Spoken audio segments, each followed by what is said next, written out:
series. As you know, that Foundation for Economic Growth, or EGROW Foundation, is a research-based policy think tank, and we believe in policy-oriented research and advice. For nearly 2 years, we have been focusing on contemporary policy issues, and we've used the COVID period to bring the best minds from across the world to India and discuss these policy issues. We have tried to maintain a 50-50 ratio, 50% Indians and 50% foreigners speaking to us. We have been very privileged and honored to have hosted two Nobel laureates, and I think two Nobel laureates in making. So in that sense, we have been contributing to the policy debate in our own country. It is in this context that today we have invited Professor Geeta Kingdon to speak to us on a very important issue of education. To chair the session today, we have Dr. Arvind Vermani, who's the chairman of our foundation. And before I hand over the mic to him, I'm going to introduce Dr. Vermani as well as Professor Kingdon. Dr. Vermani, as we all know, has been working extensively on policy-oriented research, both when he was at the Planning Commission as well as the Chief Economic Advisor, Ministry of Finance. He is also the former Executive Director at International Monetary Fund, representing a few other countries like Sri Lanka, India, and Nepal. Professor Geeta Kingdon has been working on education for a very long time. She has been at the University College London, and prior to that, she worked for 10 years in Oxford University. Her research interests are in economics of education in developing countries. As we were just talking, she has worked extensively in UP and been a part of the advisory body in UP. She has also worked extensively with Niti Aayog. She writes extensively in different newspapers, and I was looking at she has published in many opinion editorials across our country, ranging from New York Times, Times of India, Indian Express, Hindu, Hindustan Times, Economic Times. She was awarded an honorary doctorate by Kingston University, London, for her outstanding contributions to education and development. She also works as president of City Montessori School, Lucknow, a non-profit registered society. She has BSc Honours in Economics from London School of Economics and MSc and DPhil in Development Economics from the University of Oxford. With this, I would invite Dr. Virmani, our chairman, to chair the session. Dr. Virmani, please. Thank you. Though I'm traveling, I really wanted to hear your talk, Dr. Kingdon. So, but you'll excuse me if the connection is lost or something. But I really look forward to your talk. And to save time, I asked Dr. Charan Singh to introduce you. But over to you. I'll be looking forward to your talk, and hopefully we'll be able to make some questions and comments after you finish. So over to you, Doctor. Thank you very much, Dr. Vermani and Dr. Charan. Thank you so much for inviting me to this forum to share my research. And I'll launch straight into it. I'm going to try and share my screen and hope that this works. Okay. Is that visible? Yeah. Yes, I can see it. Okay.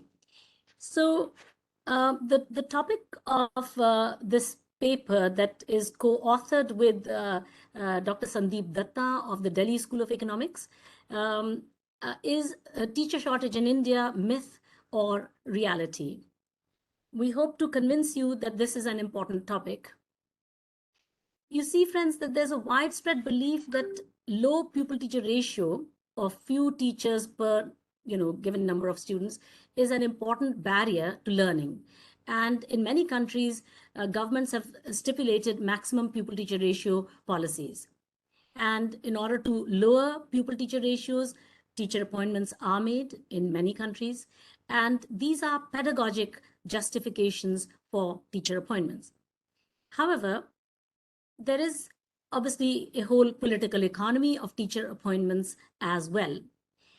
Politicians may use teacher appointments as an opportunity to extend patronage.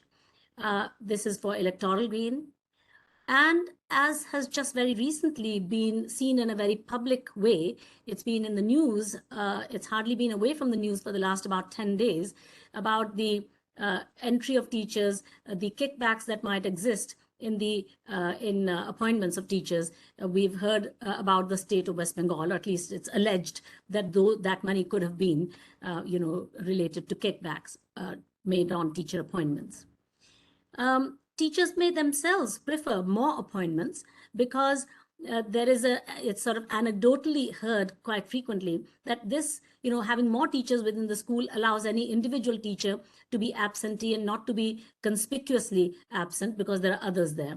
So it, in a sheltered way, they could get away with some forms of chronic absenteeism as well. And we know that teacher absence rates are very high in our country, of the order of about 24 to 25%. That means 1 day out of every 4 days, a teacher is absent. So having more teachers in a school seems to be preferred by the teachers as well. Now, there is another reason why teachers may need to be appointed more than the number that is really needed. And that is that, you see, we have a lot of inducements given to students under Sarv Shiksha Abhiyan in order to increase enrollment numbers. Teachers were, midday meal was given, a free midday meal, cooked meal at school. And then money is also given now through DBT, but previously in-kind things were given, such as school sweaters, school uniform, school bags, shoes, and so forth. Now, in order to gain more of these resources, it has been, again, anecdotally, it's not very well documented, but it is heard very frequently that schools, in order to get more of these resources, they over-report student numbers, i.e. enrollment is inflated. The reported enrollment is inflated. It's higher than the true enrollment of students. And since teacher appointments are based on reported numbers of students that are enrolled, that also leads to the appointment of more teachers than are actually needed. In order to maintain the stipulated maximum pupil-teacher ratio, which in India, according to our Right to Education Act 2009, the pupil-teacher ratio has to be a maximum of 30. So against this background, what this paper does is to examine the widespread perception that India has an acute teacher shortage. And in fact, this view that India has an acute teacher shortage is repeated in India's National Education Policy 2020. That's a 68-page document. This is the reduced version of the draft version, which is a 484-page document, which gives the totality of the thinking of the committee, the drafting committee, and then a more condensed policy of 68 pages has actually been promulgated. But the draft policy, which was publicized 1 year before the final policy came in, on page 63 says teacher vacancies will be urgently filled, and in the annex to the draft policy, it gives costing. It gives the costing, and it says that I can't do anything from your twisting lock. Okay. 0.5%. Sorry, 0.5% of the entire budget has to be given for appointing more teachers in order to fill the 10 lakh teacher vacancies that exist as per the National Education Policy. But the lock is moving. I can see the. Okay, I think Dr. Vermani has just muted himself. So basically, in this paper, we use official DICE data, District Information System on Education, to ask whether this perception is indeed correct, the perception of an acute teacher shortage. And, here I've just cited from various sources, various important commentators speaking about the acute teacher shortage. So, CPR, the Center for Policy Research, the person who leads education there, says that, there's a huge shortage of teachers. We can see that here, it says at the top. And then the MHRD has also said it. The former director of NCERT, no funds, no policy, few teachers, 6 million teaching positions in government schools nationwide, about 900,000 or 9 lakh positions and 1 lakh positions in secondary school. That means 1 million are vacant at India spend. So basically UNESCO, Times of India, any number of newspapers, Niti Aayog in 2019, one of the Niti Aayog studies wrote, India today suffers from the twin challenges of unviable subscale schools and a severe shortage of teachers. So this is a very well established view. Now, as against this, view, here is the first cut of evidence that led me to come to this research question in the first place. This is a this is a screenshot from the DICE Trends report. DICE data report is brought out by the NIPA, which is the National Institute for Educational Planning and Administration. It exists in the same building as the NCERT. And, this is their data. And this shows over a period of time how the pupil-teacher ratio has fallen, right from 2005-06 to 2015-16. We can see that there has been this secular decline in the pupil-teacher ratio. It is in this green box at the top. You can see the one that I have put. It says pupil-teacher ratio in elementary. In 2005-06, it was 36 students per teacher. And by 2015-16, it was 24 students per teacher. And if you see this box at the bottom on the right, which says 2015-16, within that, I've got this green box, which says pupil-teacher ratio in government schools is 25, in aided schools 22, and private unaided schools is 24. So pupil-teacher ratio in government schools, 25. Now we know that as per the Right to Education Act, the pupil-teacher ratio needs to be a maximum of 30. 25 is significantly below 30. So this is what leads to this big question that on the one hand, the data, publicly available data, government's own data is telling us that nationally the pupil-teacher ratio is 25, and yet we are told that there is an acute teacher shortage of 1 million teachers. So that is what led me to investigate this issue as to where is the myth and where is the reality of it. I'm trying to move to the next slide here. One important factor that I should point out right at the beginning is that the Kothari Commission on Education, which sat from 1964 to 66, it recommended a policy which got adopted and which has subsequently been confirmed again and again through subsequent education policies. So they suggested that the state should provide a primary school within a 1 kilometer walking distance of every habitation. Now, this policy, which was again reconfirmed and remained intact through the 1986 education policy, national education policy, this has led, this goal that this policy set of providing a school within a 1 kilometer distance of every habitation, this has led to the phenomenon of tiny schools. About 500,000 schools in India, government schools in India, have a total number of total student enrollment of less than 60 students.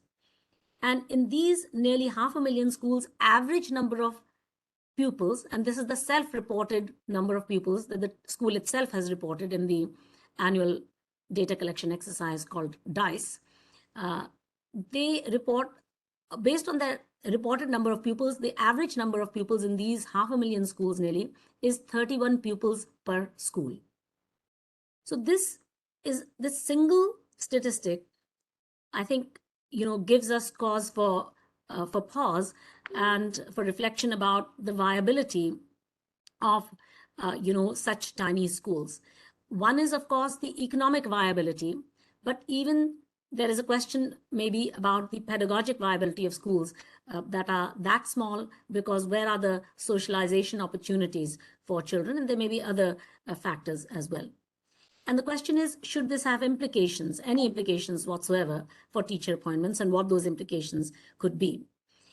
One of the things that has compounded this problem of tiny schools, which arose because of this policy of providing a government school within a 1 kilometer walking distance of every habitation, one thing that compounded this problem of the minifying of schools is that there has been this out-migration from the government schools towards private schools. And over a period of 9 years, 2.7 crore students have migrated out of the government schools and gone into private schools. So here is the table from DICE data that shows this. And this shows, this is only government schools. And we see that in the year 2019-20, you can see in the first column, it shows the number of schools. So we can see that zero enrollment schools, by their own self-report, 5,193 schools reported that they have zero enrollment. 15,985 schools reported that their total enrollment is 5 fewer children. 40,600 or so said that their total enrollment is 10 or fewer children. And about 130,000 schools report that they have 20 or fewer students in the school as a whole. And then the next stat, which I have circled in red, is that nearly 470,000, this is what I'm calling the nearly 500,000 schools, have a total enrollment of 60 or fewer. Now, if we just go across on this row of 60 or lesser, we see that 48% of all schools in the government schools in the country, nearly half of all government schools in the country, are so small as to have 60 or fewer children. And then further across in the same row, we see that the proportion of such schools, the average number of pupils in these 470,000 schools is 31 pupils, per school on average. And the pupil-teacher ratio there is 13.3 pupils per teacher. And the last row, of course, shows all government schools. So that's the nearly 980,000, one could say nearly 1 million government schools in the country as a whole in the year 2019-20. And we see that on an average, the average pupils per school in the country as a whole, if you look at government schools, elementary schools, is 100.5 pupils. So average size of government schools in India is 100 pupils roughly, and pupil-teacher ratio on average is 25. So this is at a point in time, namely 1920. Now let's just see what happens. One can, I've also shown it here from 2010-11 to 2019-20. You can see that the top panel, the top 5 or 6, 7 or 8 rows show 2010-11 data. The bottom rows show 2019-20 data. And you can see, for example, if you look at 20 or fewer, in 2010-11, there were 72,527 schools that had government schools that were so small as to have 20 or fewer children. But by 2019-20, that number rose to nearly 130,000.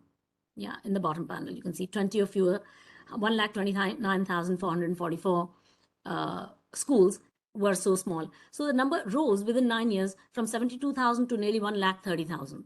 So this shows that there has been a trend towards minifying of schools. I don't know where that slide has gone up. Hopefully it is later on, but there's a slide that's missing here. I don't know if it's hidden. Just a moment. Let me just see if it's hidden.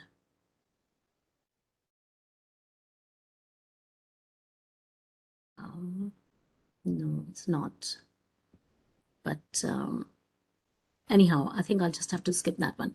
So yeah, so going back to this one, and I'm just going to maximize it again.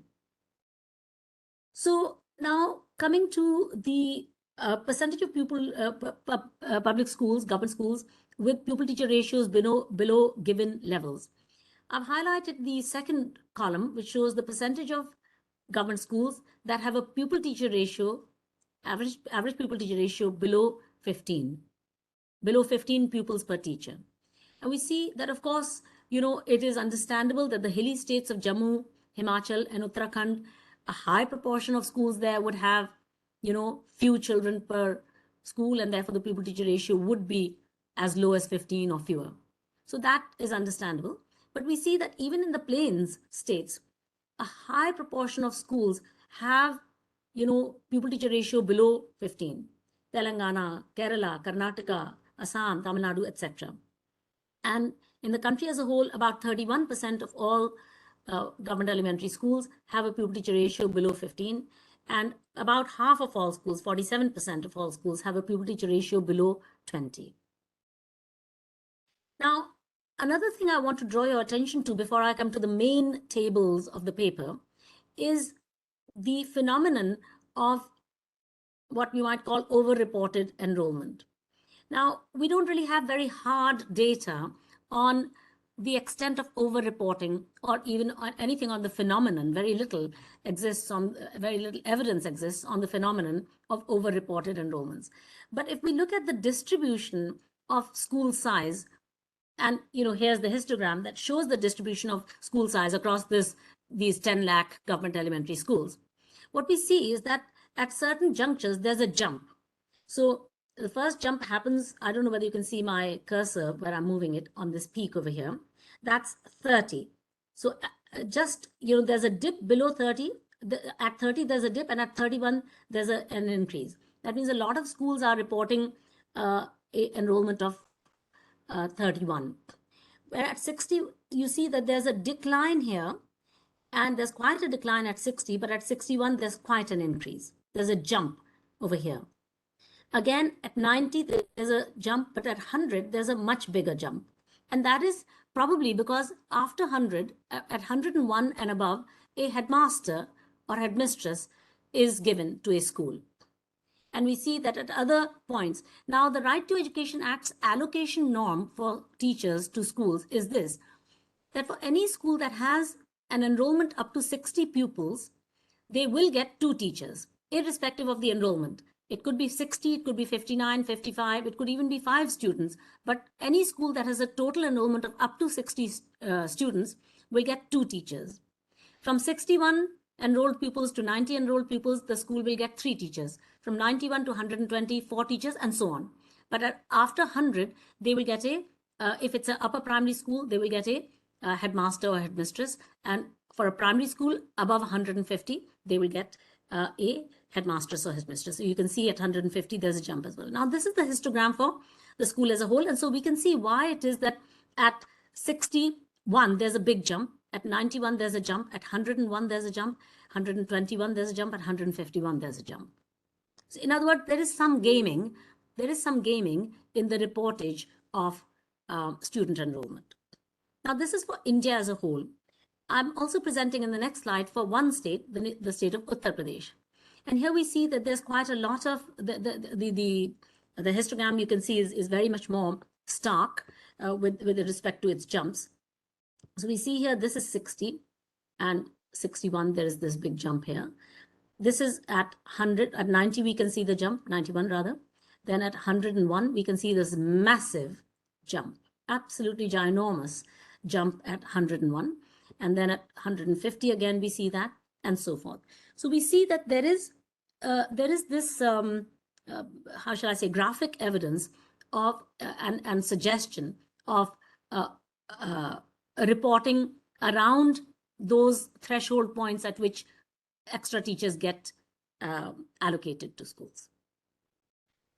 In order to fix ideas and to have a quantitative number on, what is the extent of this fake enrollment, because this is very material to the research question in this paper. If it is the case that there are fake enrollments, there are exaggerated or inflated enrollments being reported, then the number of teachers allocated to schools on the basis of such reports will be unnecessarily high. Therefore, it from an economic scarcity point of view, it is really important to make sure that we have some reasonably accurate number about actual enrollment numbers. So what I have done in this paper, in this table, is to look at student attendance rates. You can see this column F, which shows the student attendance rates. And we can see that nationally, the student attendance rate is 72%. That is, 28% of children are absent on any given day, school day. Now, it seems quite likely that not all of it is genuine absence.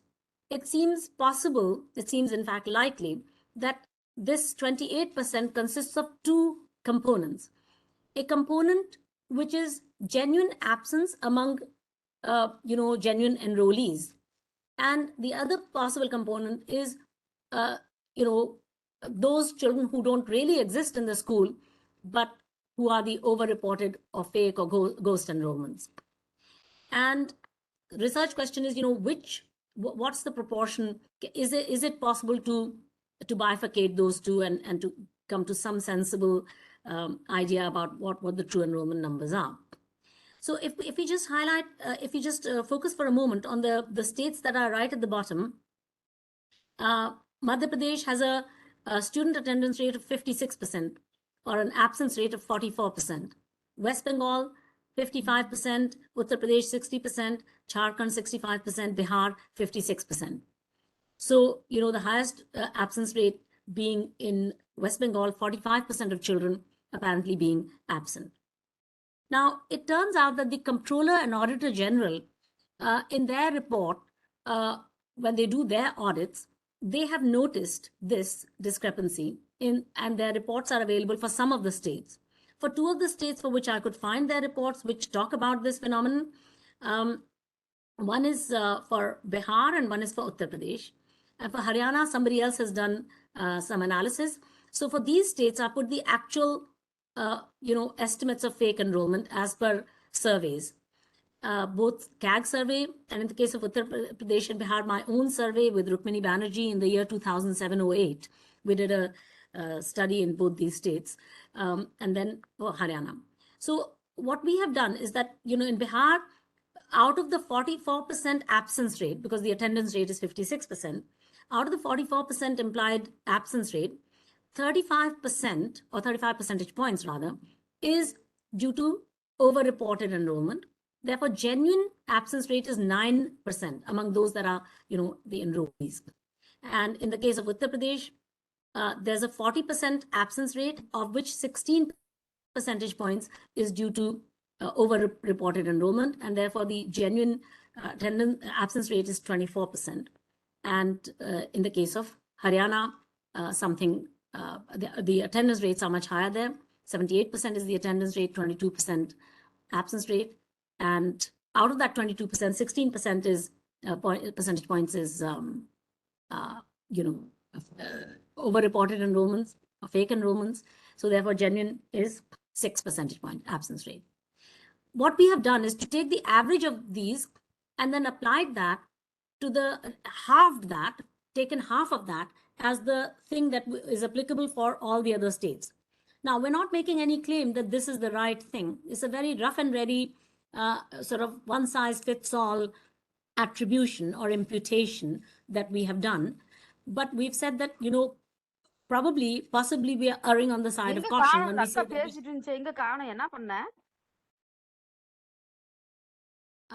so I think that it's this is the procedure that we've gone through. And so just to give an idea, for example, let's say in the state of Tamil Nadu, attendance rate is 91%, which means absence rate is 9%. So what we have done is that by using half of the average of these three other states for which we have actual data, we worked out that 31% or rather 32% of the absence rate is fake and the rest of it is genuine. So in this case, out of the 9% absence rate, 3% is fake and 6% is genuine. When we have done this analysis, this is the final thing that we come up with, that out of the 28% children that are absent on any given day in Indian government elementary schools, 14% are fake enrollments.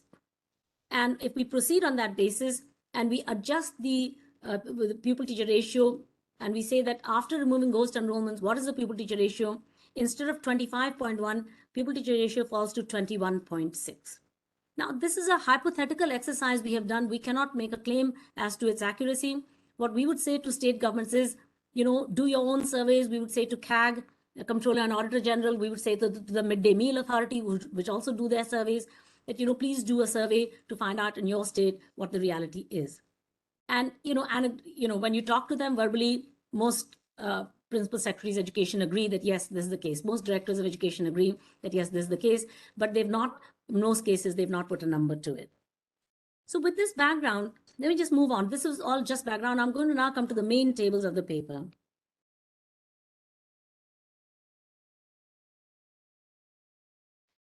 I'm trying to move forward.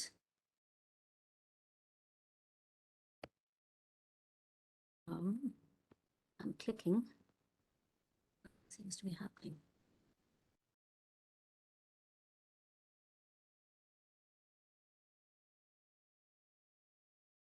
Okay, so this is the main paper of the, this is the main table of our paper.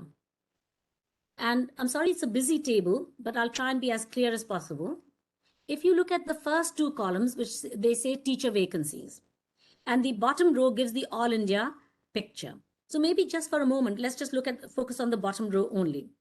So in the year 2017-18, as per the Ministry of Human Resource Development's report in Parliament, in answer to a unstart question in Parliament, they gave the figure of 8,82,200 teacher vacancies. And in the year 2019-20, they gave the figure of 10,35,000 teacher vacancies across these 21 major states. Now, if we just take the enrollment statistics exactly as they are, and we program in absolutely exactly the teacher allocation norms of the Right to Education Act in Stata, and each school has its, enrolled number of students, and it has its own, self-reported number of teachers that they have.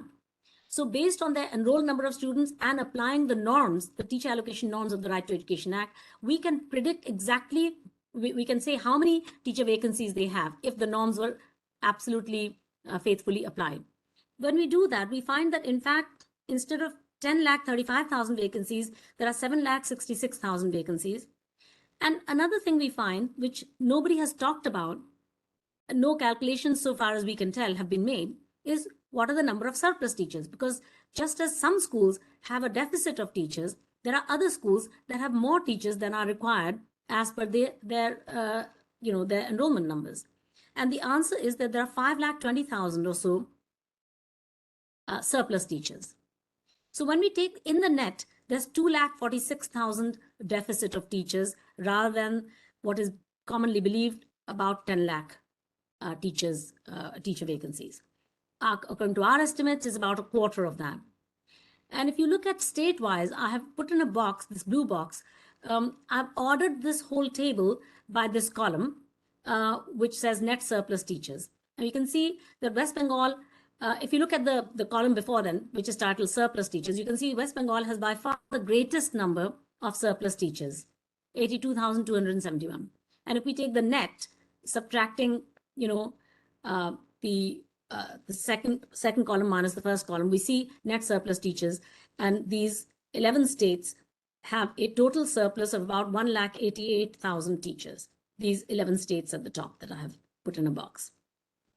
Now, if we were to remove the estimated fake enrollments, then if you look at the figure at the bottom, the last row, you can see that instead of a deficit of nearly 2.5 lakh teachers, there's in fact a surplus of about 1 lakh teachers, 98,371 more teachers than are, that are surplus compared to the number of teacher vacancies that exist. And in 13 states, there is a net surplus of about 2,65,000 teachers. Of course, there are some other states still that still have deficits in the net, which are listed below this red box. And the last two columns look at the fiscal cost of this. We'll come to the fiscal cost later on.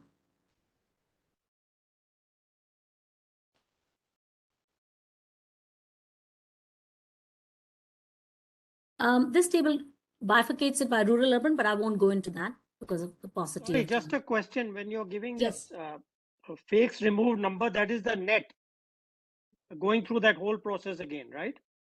Yeah, it is. The blue columns in this table, the blue columns are redoing the whole exercise. Yeah. Based after removing the so-called estimated fake enrollments. Okay. And then Got it. Yeah. Now the fiscal cost of surplus teachers. If we just for a moment, I think probably just look at the last row and let's not worry about the state-wise analysis. We can see in the bottom row, the first of the circled numbers is this pupil teacher ratio of 25.1. That's the national pupil teacher ratio in government elementary schools in the year 2019-20. That's the whole analysis is based for 2019-20.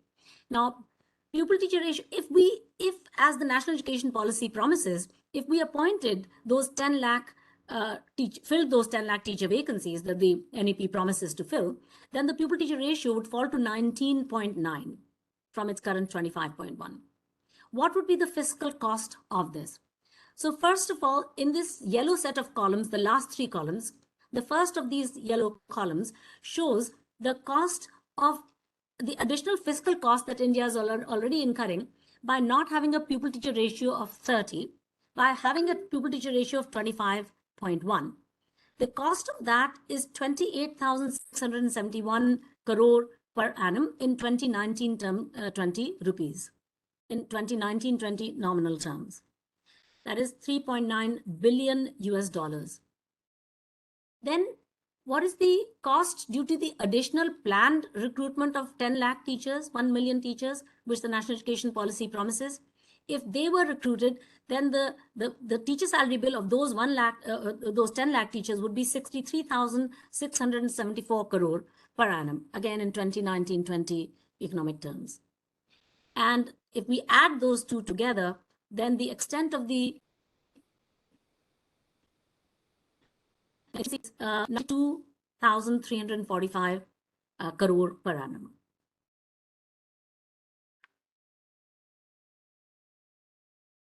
So, trying to move forward, it's refusing to move forward some of the times.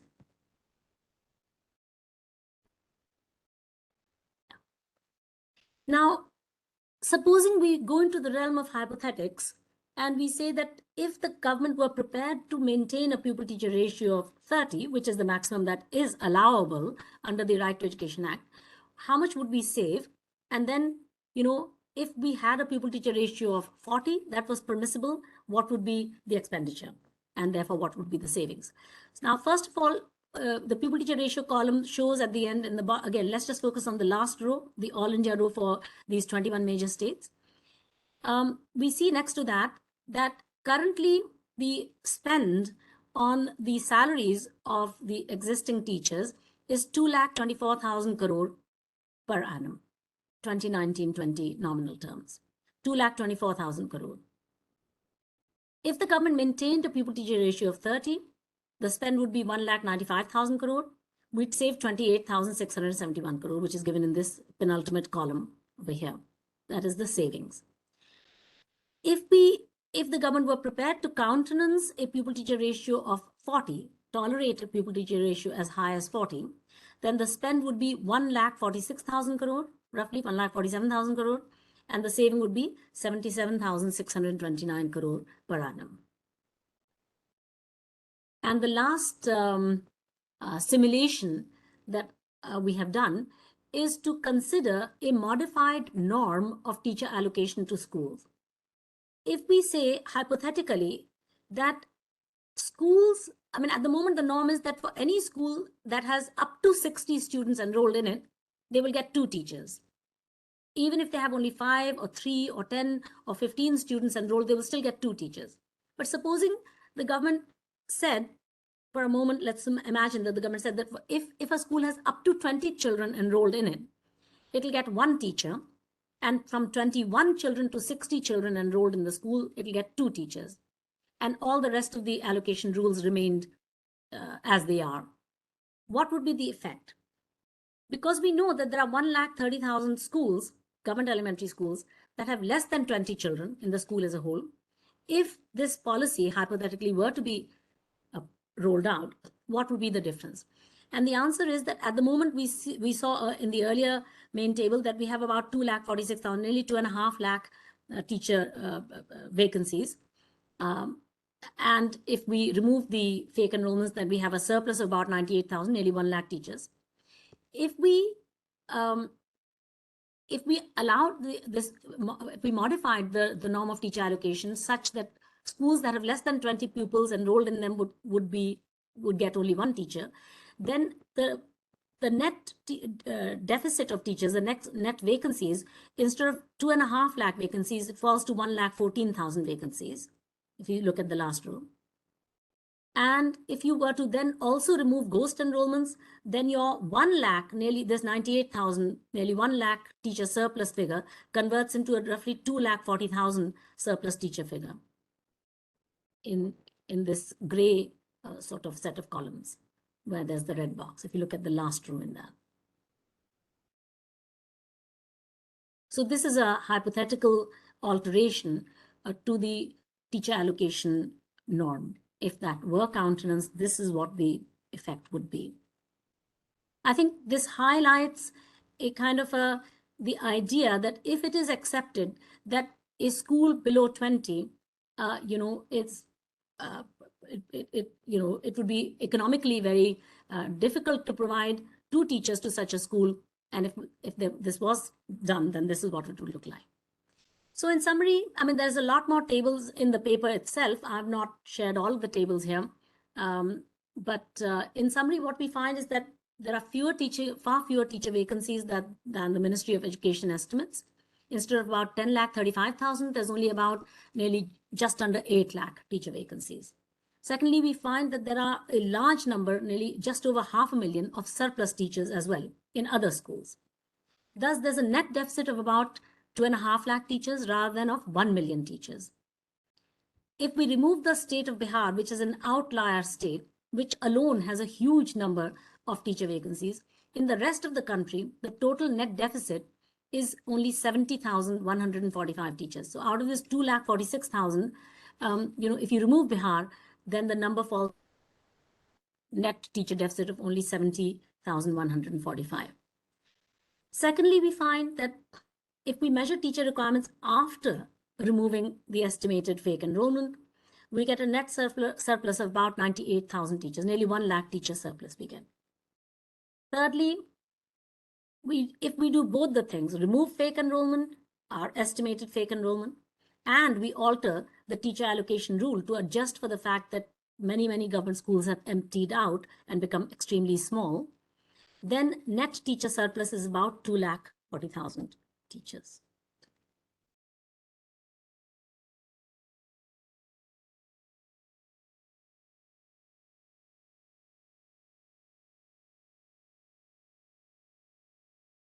Yes, thank you.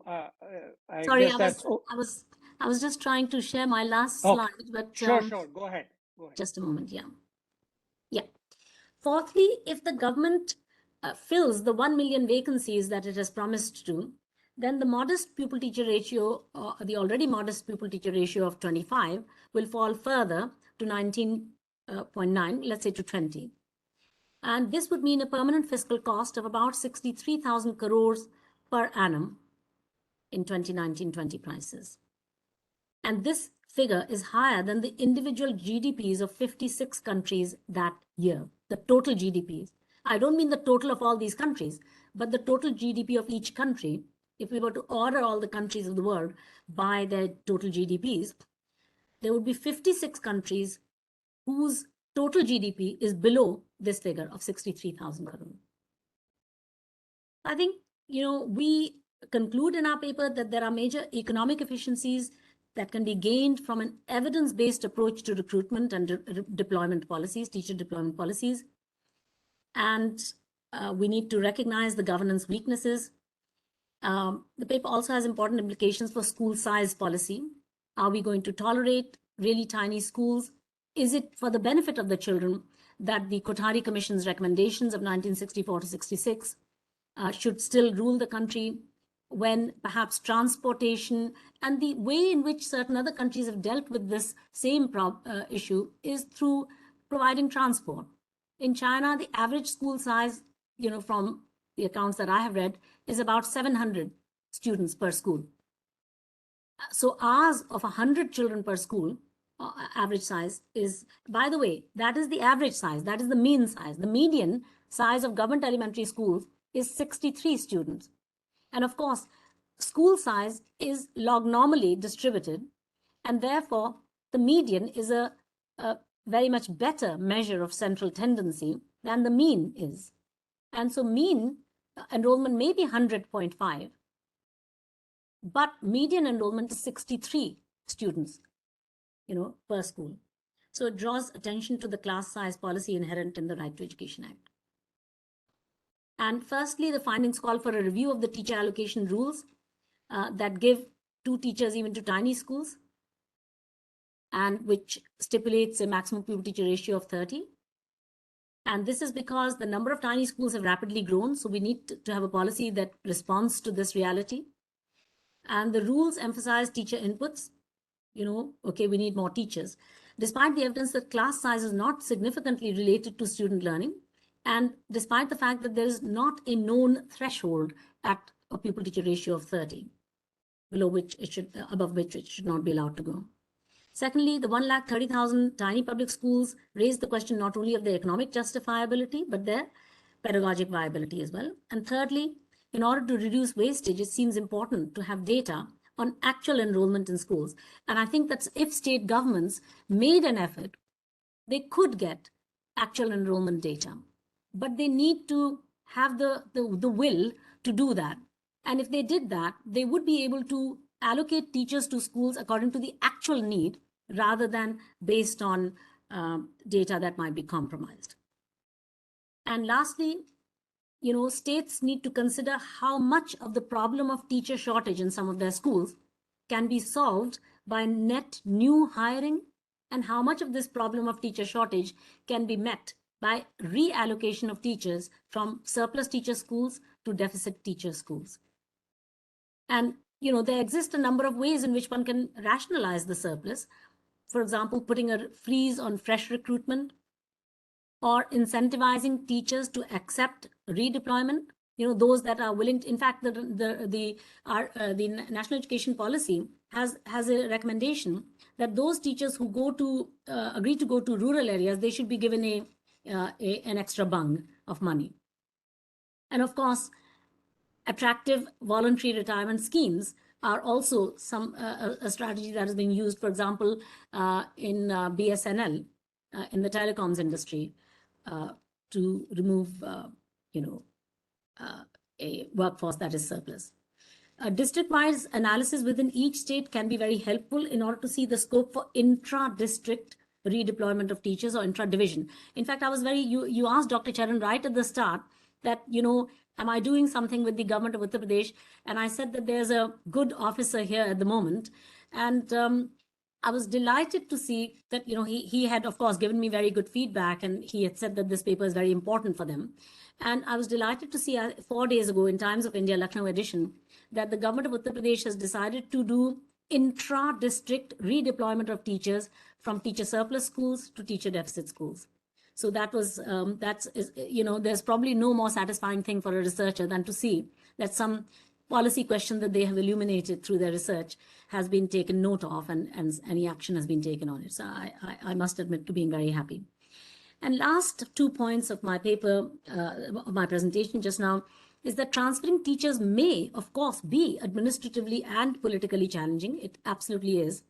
And yet, the state needs to consider how fair it would be for the citizen, the taxpayer, to pay for this hedonic rent that a large number of teachers get from having, teaching assignments near to their home with very few students to teach. And the governments need to consider whether it's legitimate to incur this large fiscal cost, not because the state has too few teachers, but because it cannot or it will not reassign teachers from very small schools or from teacher surplus schools, and therefore not be willing to reach the permitted upper limits of class size. Thank you very much. Thank you. There's a whole, Dr. Kingdon has summarized the results, but I want to just I want to kind of generalize and give an kind of put it in a macro perspective. I'm sure there are many people from the education field who will have questions. So I want to take up the broader point. I think this is a perfect illustration of the kind of policy-oriented research that EGROW favors and was set up for, actually. So I'm really glad that I was able to listen to the speech, even though I couldn't see the tables very well from here. But anyway, so So what are those key elements from this overall perspective? One, that don't take conventional wisdom at face value. I think that's a common mistake that many people in policy, and I've dealt with them, over, decades. Not just the people who are dealing with it, but even academics, think tankers who deal with the policy makers or the policy advisors tend to just repeat the conventional wisdom. I've seen it all my life in government. So one of the key lessons actually of this broader lesson is you must always question the conventional wisdom. The second is that even when you have data limitations, I think you've done a great job to look for data, and the basic point, as you very correctly point out, is to give a sense of the problem. So even if the data is not exact, even if you can't econometrically prove X, Y, Z, I think for policy oriented research, it's very, very important to use whatever data. And that's what I've done all my life in government, actually. So again, a very, very, and I hope a lot of people are listening, because this is a good example. Of course, we will put this on the EGROW website. But yeah, so using whatever data is, you call it evidence-based research. All my life I've called it policy-oriented, but it's the same thing. But evidence-based sounds a little fancy to the practitioners, and that's why I use those words. But yeah, it's really the same thing. So the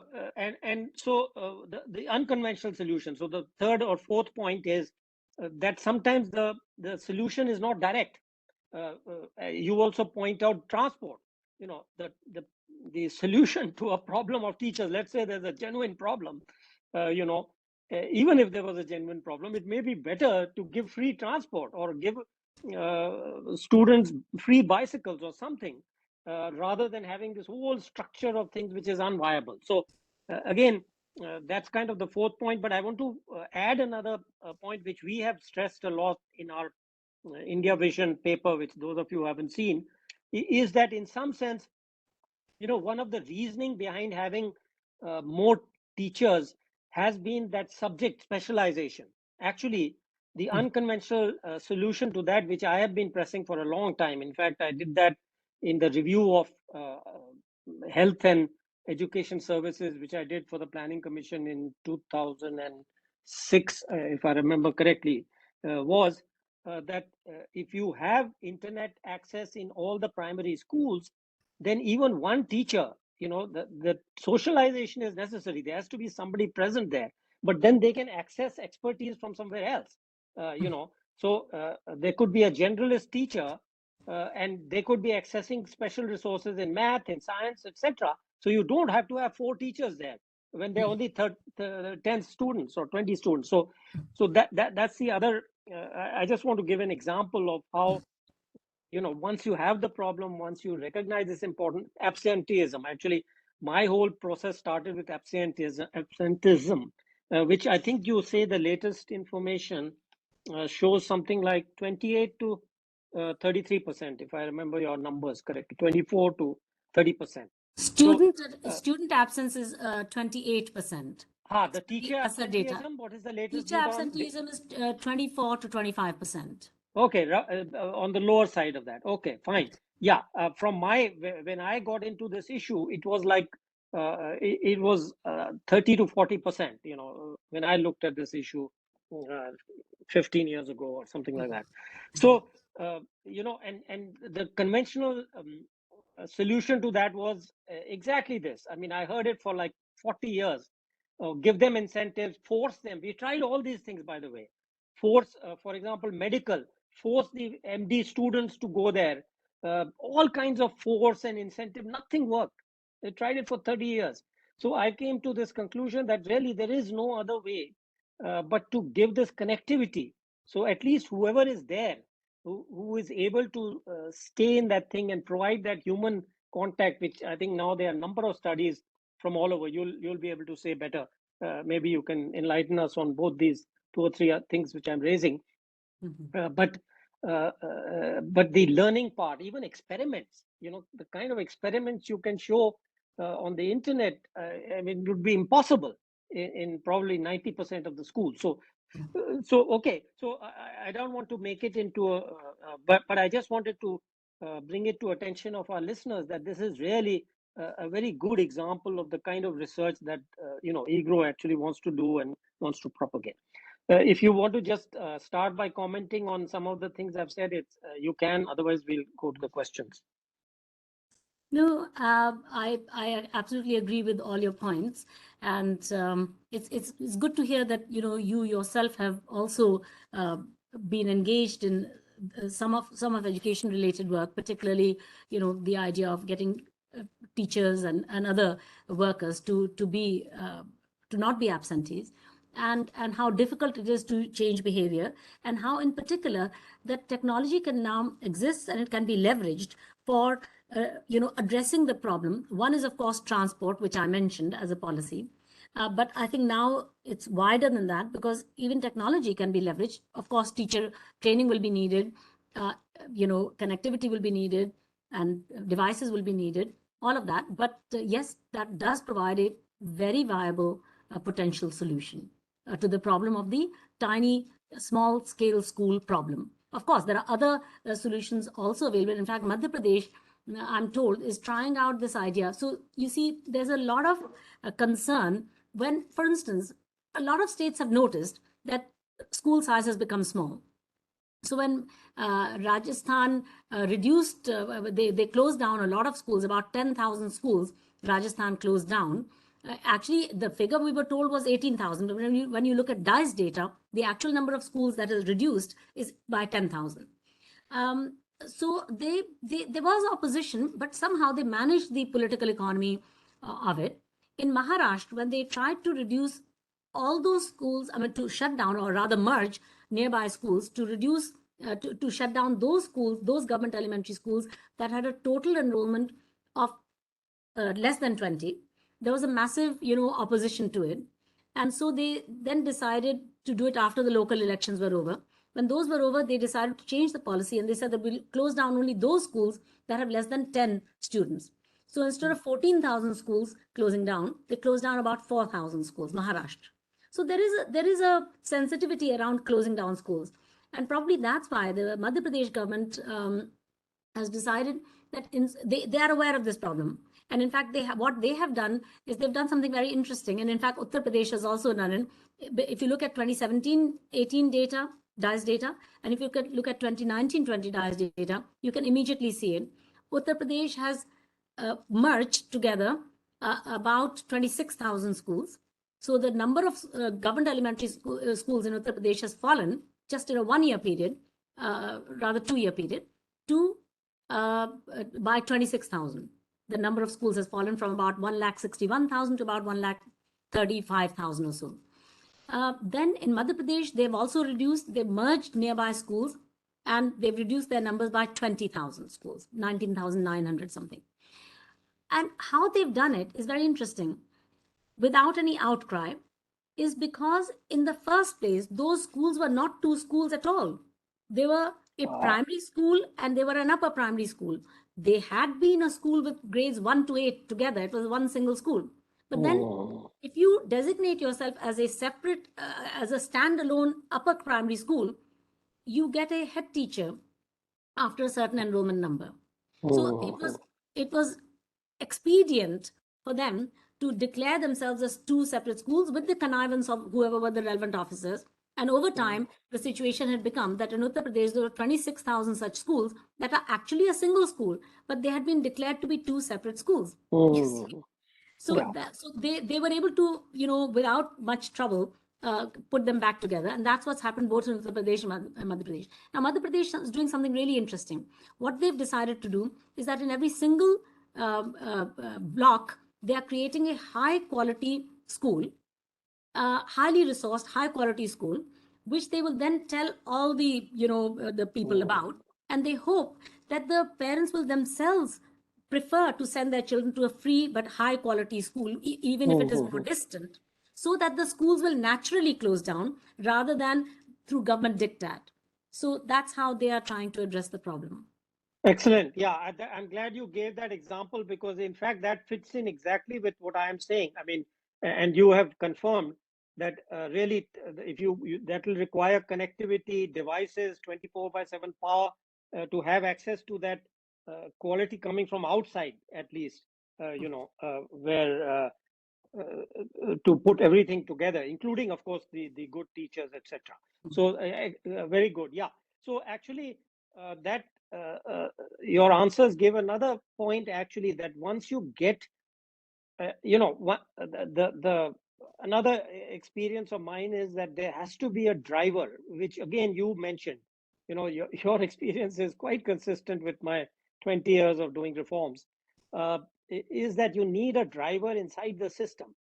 People have this idea that somehow if you have the right idea and you just inject it somehow into the system and everything will be hunky-dory, it never works like that. There has to be somebody in the system who both understands, is motivated, and wants to do the reform. This is something which outsiders find very, they think somehow people are stupid, they don't think of these things at all. But it's the design. There has to be a motivator, etc., etc. So absolutely correct. I just want to highlight that for people who are not used to doing reforms or thinking about it. What you said in the beginning, that it all depends. Your work depends on if there is somebody there you can talk to who Yes. really can get these things done. Yes. Okay, so I I've don't taken know, up a Dr. Vermani, I don't know whether my co-author is here. Yeah. He said that he will try and join. Dr. Sandeep. Okay, if he wants Sandeep, to are say you something, there? yeah. Did you want to say anything? Sandeep, are you there? I did pan through the whole, all the participants. I couldn't see his name, so I don't know. Little time, so if whenever he comes in, we can have him on. There's no problem. Sure. Okay, so Charan, because I can't see everybody from here, if you want to point out somebody to speak or ask a question, Charan. Yeah, there are a number of questions in the chat box, and I don't know if Professor Geeta would like to glance through them and choose which one to answer.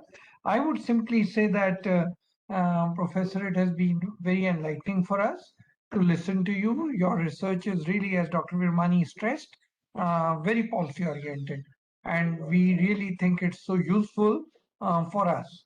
You've looked at the the exaggerated enrollments, and from there you looked at the teacher data.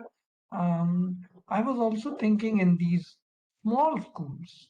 One is connectivity, of course, which Dr. Virmani mentioned. But moment we bring in connectivity, we'll probably need a IT person there. And the way the governments work and the way the system will work will create another headache for us.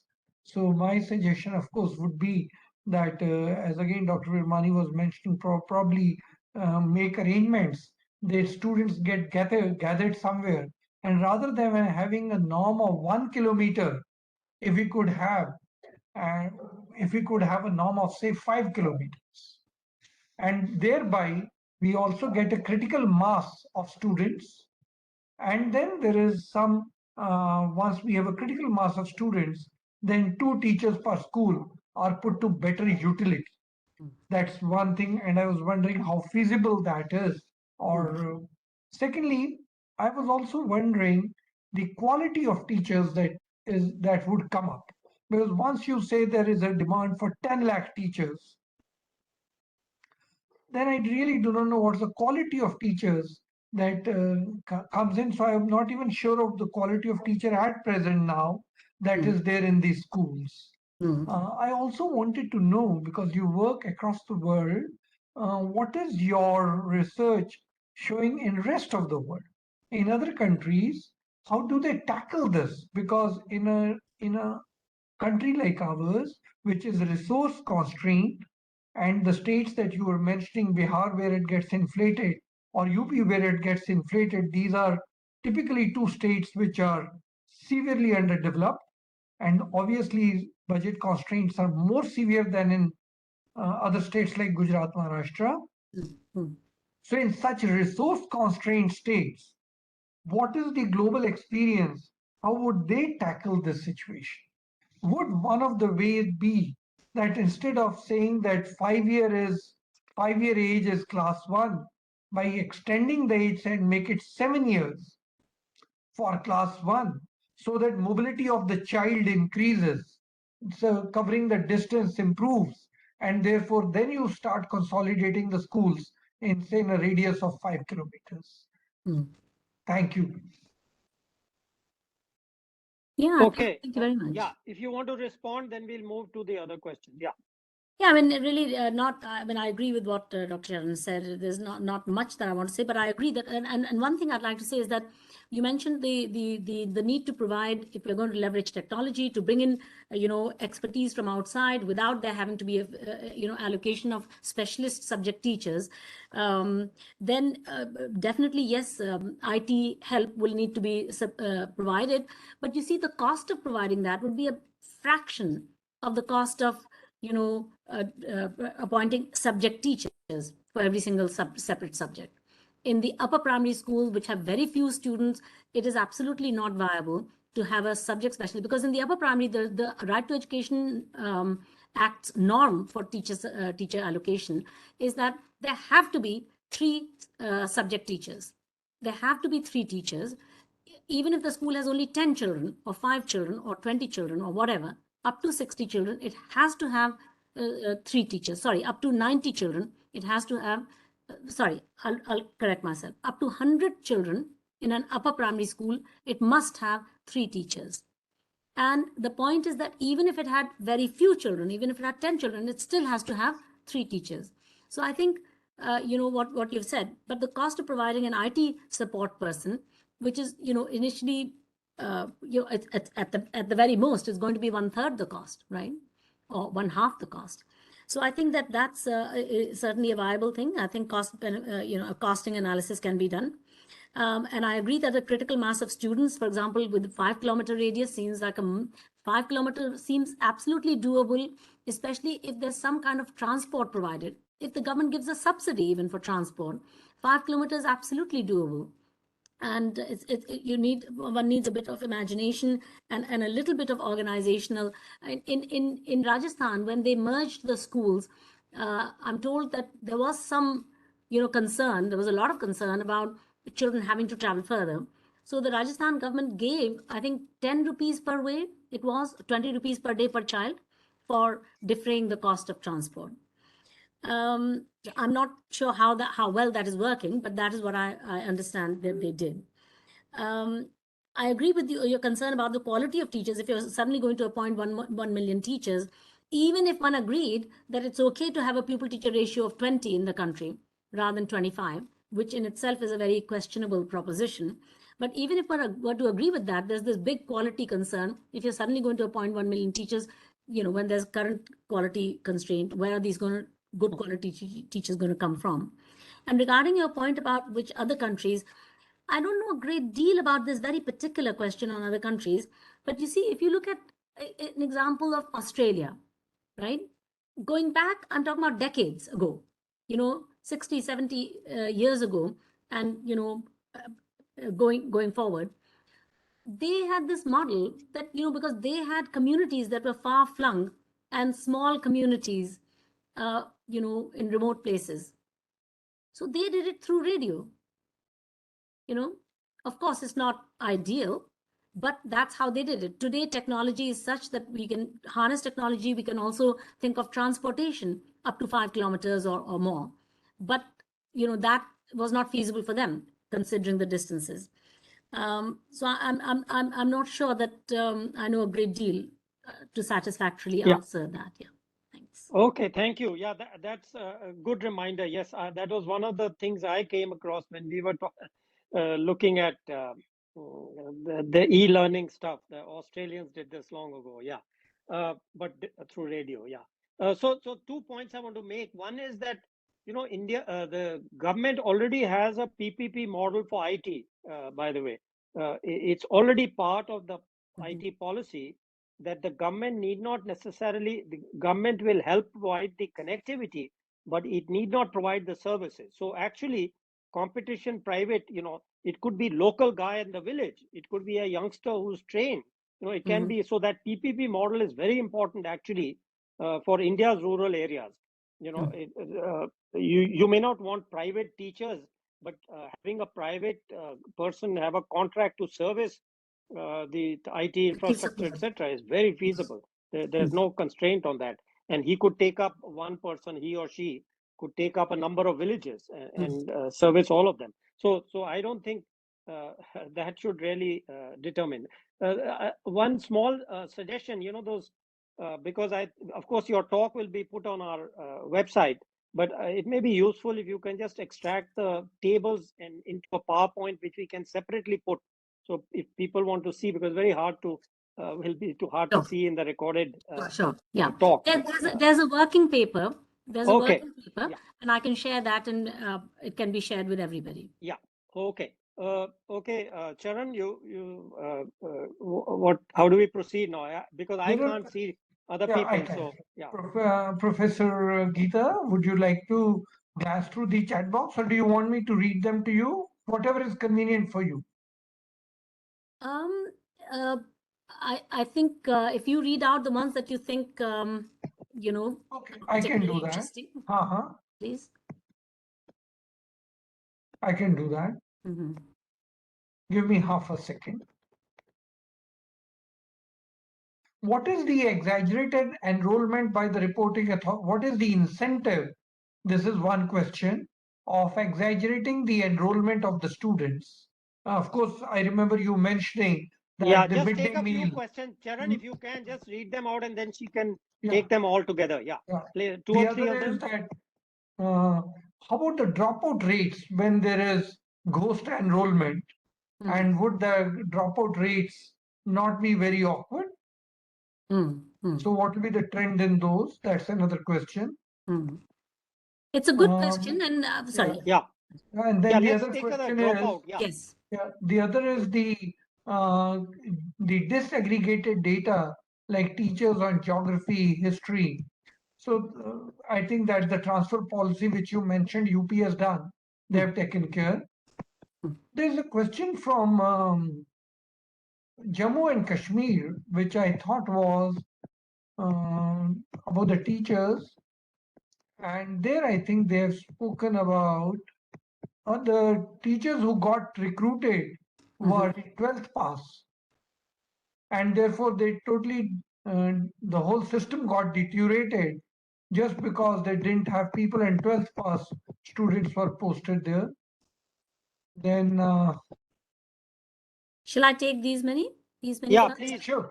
I think that's all.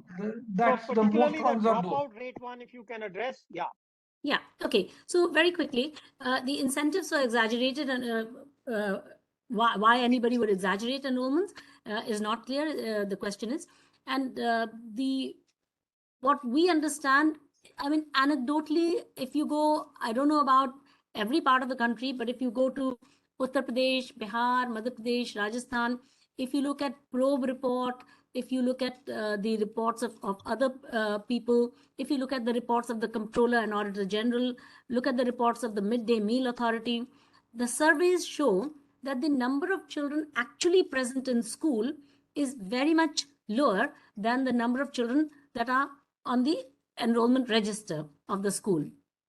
And one has to imagine what those reasons could be, because there is no sort of solid evidence as to what the reasons are why teachers are reporting exaggerated or inflated enrollment. And as I said, the reason could be, seems very, very possible that it is, that for example, midday meal is provided.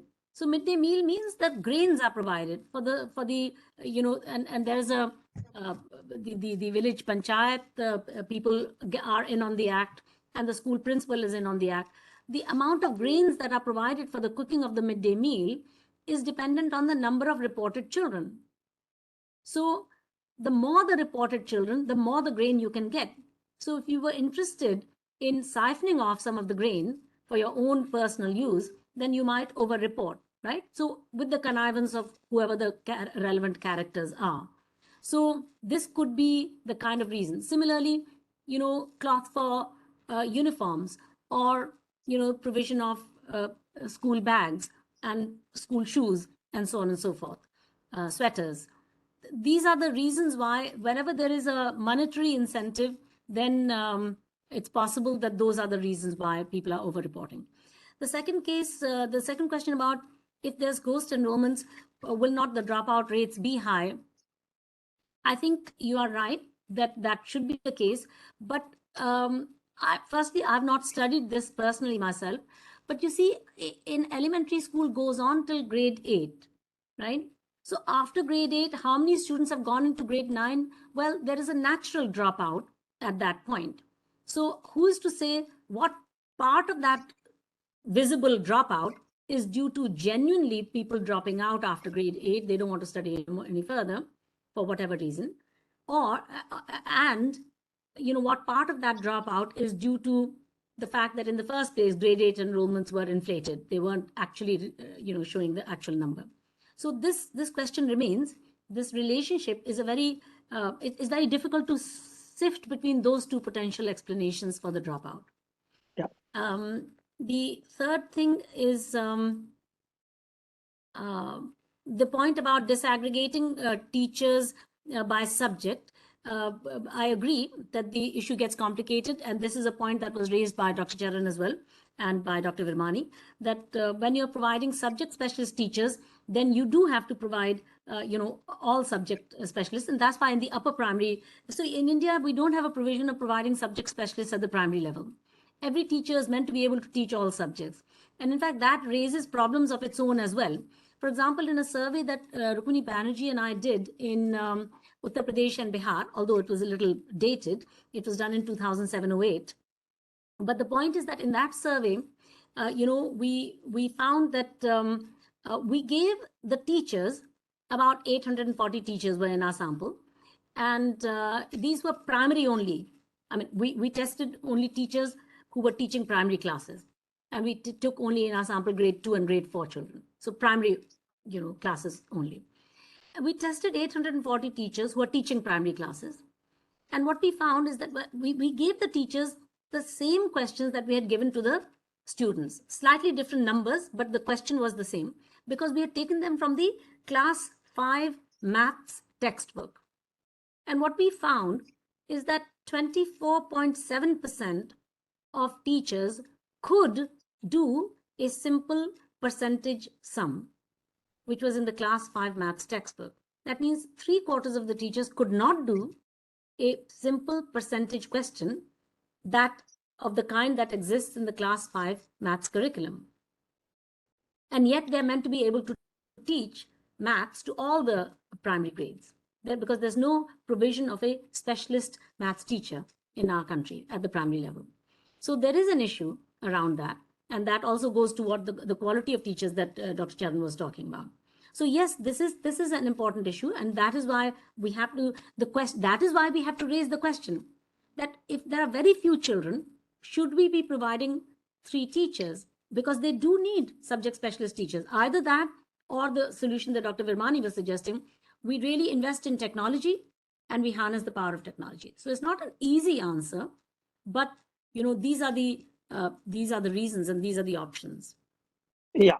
So let me just add, you know, I think about, again, decades ago, there was this experiments on using radio, using TV to get to the rural areas. Now, of course, we got the additional internet and a whole bunch of new things which open up visually. But it was given up. I mean, it's part of the incentive. You know, it's strange. Economists, good economists, think of incentives, but very few other people do. I mean, it's kind of strange. But we economists must try to explain this to the general public. You know, there was no incentive. I mean, to use the radio. You want more teachers because it's connected with your promotions. It's connected with the money you receive. It's connected. So the incentive structures are very clearly there.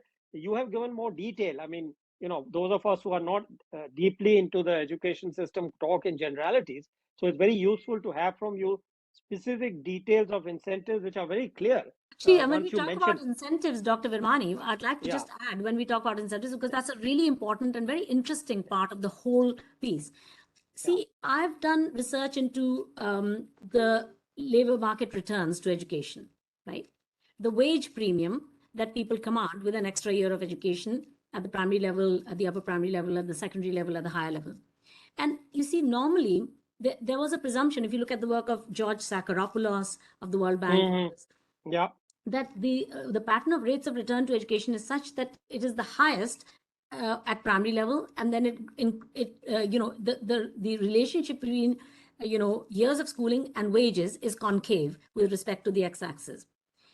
In other words, the rate of return to education falls with years of education. That is what the conventional wisdom was.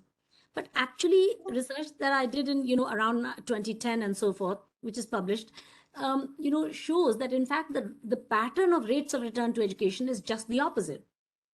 At the primary level, the rate of return to education, the marginal rate of return, each extra year of education at the primary level gives you only a very small wage increment. It's almost flat at that level. And it's at higher education, senior secondary education and higher education, that when you get to those levels, each extra year of education gives you a big payoff in terms of wage increments in the labor market. Yeah. So we have so many people and such low quality education, I suppose, at the primary level, that people do not have the incentive to avail of such education. And we can compound that if there's poor quality radio delivered education or TV delivered education, when children don't understand because there isn't a teacher face to face to explain things, perhaps. So it needs to be high quality provision if it is going to be, self-study or, yeah. Right. But of course, as you and Rukmani have shown, or the Yasser, that what the low quality is not due to TV or radio, because we don't use those. It's pathetic, actually. Even human beings that are standing in front don't know. So the question now is, what is the best way? And I don't think there's one best way. My approach is that it's really the people on the ground have to be incentivized to use whatever works best for them. So we do have to work on the incentives, as you recognize. And second point is, and change those incentives. It's really clearly, in a country of 104 billion, it's not that the one, somebody will give the order, everybody must use radio or TV or internet. That will work. It'll have to be decentralized. So the second point which you make, I think, is very important also. I'm glad you brought it out, because much of the new research, as you point out, yours is not so old, actually, 2010, but as you know better, but it's showing that actually it's the higher levels which have much more externalities, in the sense that good quality higher education, or even promotion of talent. We had a talk, the last talk or the talk before, where the selecting and promoting talent, which actually gives you a much bigger bang for the buck in productivity, in overall productivity, which will benefit everybody and not just those people. So yes, I think that's a very important point, which yes. And it's interesting, you remind me of George Sakharopoulos. He was one of the stars at the time when I worked in the World Bank for a while. Yeah. Okay, great. So my paper is with his protege, Harry Pachinos. Yeah. Okay. Okay, Charan, did you find any more interesting ones? Because we should only take the good ones now, because we have limitations of time. Yeah, Professor. One good question I thought is, how did you assess that there is exaggerated enrollment? Yeah. So one thing is that, when you look at the histogram, the distribution of, school size in India, government elementary schools, about 10 lakh of them. When you look at the distribution of school size, that means total enrollment in the school. When you look at that distribution, you saw that at those points where an extra teacher is given as per the norms of the Right to Education Act, for example, at 60, 90, 100, where a head teacher is given at an upper primary school, 120, then again at 150, where a primary school head teacher is given, then you can see that there are sudden jumps at those points. In other words, there is gaming of the enrollment numbers. There's suddenly more of those, and immediately below that, there's a huge dip. There's a large dip. That means, for example, at 60, there are far fewer schools reporting having enrollment of 57 or 58 or 59 or 60. Suddenly at 61, there's a lot more schools. There's a jump up. in the frequency of schools that reported an enrollment of exactly 61 or 62 and so on. So that tells us fairly convincingly that there is some gaming going on. So that's point number one.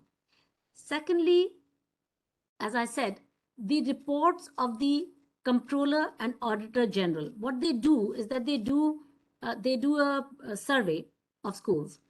And, that's how they find. Similarly, the Midday Meal Authority, what they say is, for example, one of the CAG reports, Comptroller and Auditor General reports on Uttar Pradesh, said that they did a survey of 427 schools, and the attendance rate in those schools, if you compared it with the enrollment register, only 28% of the children who were enrolled in the enrollment register were found to be in school on the day of the visit of the enumerator. Only 28%. So from this, they surmise this is implausible that in a school this would be the attendance rate, genuine attendance rate. A lot of it seems to be ghost enrollments. Then if you look at the work of surveys, I mean, one survey that was done by Rukmini Banerjee and myself, the one that I mentioned in 2007-08 in the two states of Uttar Pradesh and Bihar, we surveyed 160 schools, 80 schools in Bihar, 80 in Uttar Pradesh, across 5 districts of Uttar Pradesh, 5 districts of Bihar. And what we found is that we visited the same schools 4 times in that school year. Now, this is really interesting. Normally, when people do a survey of school student attendance or teacher attendance, they go to a school just the once and they check whether, supposing there are 100 children enrolled in the school, what is the number that are present today? And they say that is the attendance rate of the students, right? Or if there are 10 teachers appointed and 8 are present, then they say, okay, 80% is the attendance rate, 20%. So that's how they normally do all these surveys of attendance rates. What we did is different. We went to the same sample schools, 160 sample schools, 4 times in that one school year. So what we were able to do is a much more pakka analysis in the following sense, that we enumerated all children of class 2 and all children of class 4 that were in the school enrollment register in July of 2007. Then we said, we're going to call out your names and please stand up if you're present. So we did a head count and we noted down which children were actually present. And then we compared it with the attendance register where the teacher had marked the attendance that morning. And largely it matched. There was some mismatch. Our attendance rates were a little bit lower than what the teachers marked. But very interestingly, in every single case, or in the vast majority of cases, the attendance of today was a lot lower than the previous day's attendance in the same school's attendance register. In almost every single school, and today's attendance is marked in pencil, and every previous day's attendance is marked in pen. So it seems that it's possible that something is going on after, they don't write the attendance rates that day, they write it the next day or maybe in the evening or whatever. So it seems that there is some, possible massaging of data there. Now, what we found is in these 4 visits, because in every one of these unannounced 4 visits in that one academic year, we noted for those exact same class 2 and class 4 children, whether each one was present in school or not. And what we found in the case of Bihar is this, that 35% of the children, or was it 38%, I can't remember, were never found in school in any of the 4 visits. 38% or 35% of the children whose names were in the enrollment register of class 2 and class 4 were never in school in any of these randomly made, unannounced 4 visits in one school year. So we believe that 38% or whatever, 35% of enrollment in Bihar government schools is fake enrollment. And we went and presented that to the SPD, the State Project Director of Sarva Shiksha Abhiyan. Not just that, we presented our whole gamut of findings, including teacher quality findings, teacher subject matter knowledge, and a whole range of other things. And then this gentleman, Mr. Rajesh Bhushan, he called a meeting of all the district education officers on another day. And he then, asked us to make a presentation to the whole lot of them and so on. And they said, yes, we agree.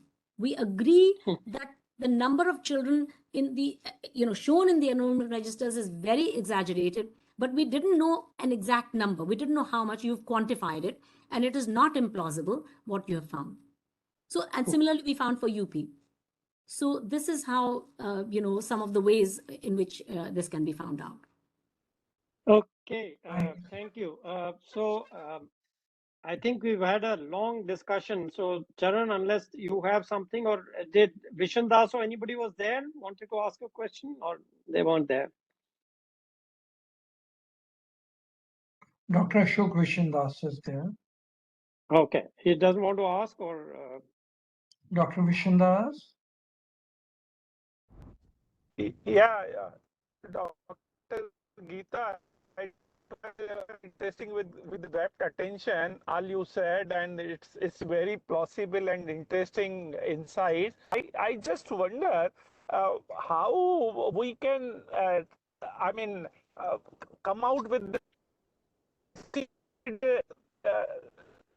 estimate the issue of actual enrollment, because you have done the two states, and we can find the issue at a level of state wise, and then work out the revised or modified based on your findings the rate in the country.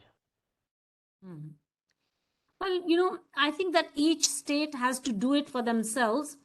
It is absolutely not possible to make anything near an accurate estimate, and we don't claim that we've made an accurate estimate. We are making a hypothetical. What we are doing is we have solid evidence, some evidence, which comes through a survey process from 3 studies, or Comptroller and Auditor General studies exist for both those states for which Rukmini Banerjee and my survey also exists. And then there's another study for, CAG studies estimates are very close to our estimates. So we have evidence for these 3 states, Haryana, Uttar Pradesh, and Bihar. What we have done is to take the average for that, and then we have halved that.